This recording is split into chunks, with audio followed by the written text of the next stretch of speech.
Eto na mga utol, mas solido ngayon ang lineup ng LA Lakers. Grabe mga pare ko, meron pa palang isang player na tinatago ngayon ng LA Lakers na magbabalik na ngayong regular season. At si LeBron James, grabe din ang stats.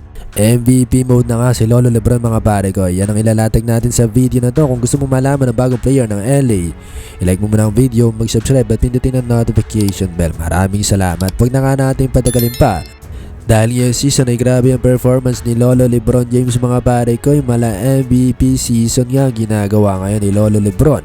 Kaya naman solid ngayon ang win streak ng LA Lakers na umabot na nga sa 6 na sunod-sunod na panalo mga pare ko, at gumaganda na nga rin ang inilalaro ngayon ni Luka Doncic. Samantala may bagong player na naman ang LA Lakers na magpapalakas pa sa kanilang lineup. Sino nga ba yan? Ito ang stretch forward. Wala nang iba kundi si Maxi Kleber mga pare ko, 6'10" ang height, stretch big nga ito. Sa mga hindi nakakaalam at kung saan nga ba napulot ng LA Lakers itong 6'10" power forward, ito ay kasama sa trade mga pare ko na nagawa sa pagitan ni Anthony Davis at ni Luka Doncic. Kasama dito mga pare ko si Maxi Kleber na ngayon ay magbabalik hardcourt na matapos ma-injured. Bago matapos ang regular season ay asahan na maglalaro na si Maxi Kleber. Hindi man ganun kaganda ang stats ni Maxi Kleber mga pare ko, pero grabe yung defense ang pinapakita nito noong nasa Dallas Mavericks pa to. Shot blocking ability at may tira pa sa labas. Talagang solid ang pagpasok ni Maxi Kleber sa LA Lakers mga pare ko, lalong-lalo na si Alex Len hindi napapakinabangan ng LA Lakers. 6'10" ba naman yan, stretch big na malaki pang maitutulong sa LA Lakers.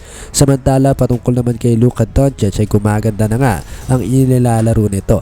Si Lebron naman ay nasa MVP mode pa nga.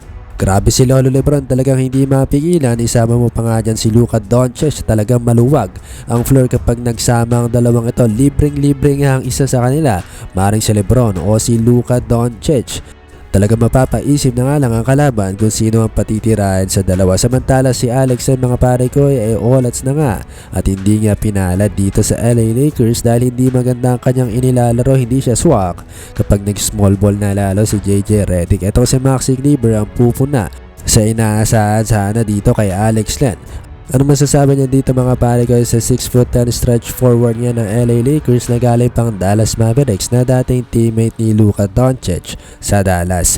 Ganda nga nito mga pare ko, kilala na ito ni Luka Doncic kaya naman familiar na ito sa kanyang laruan.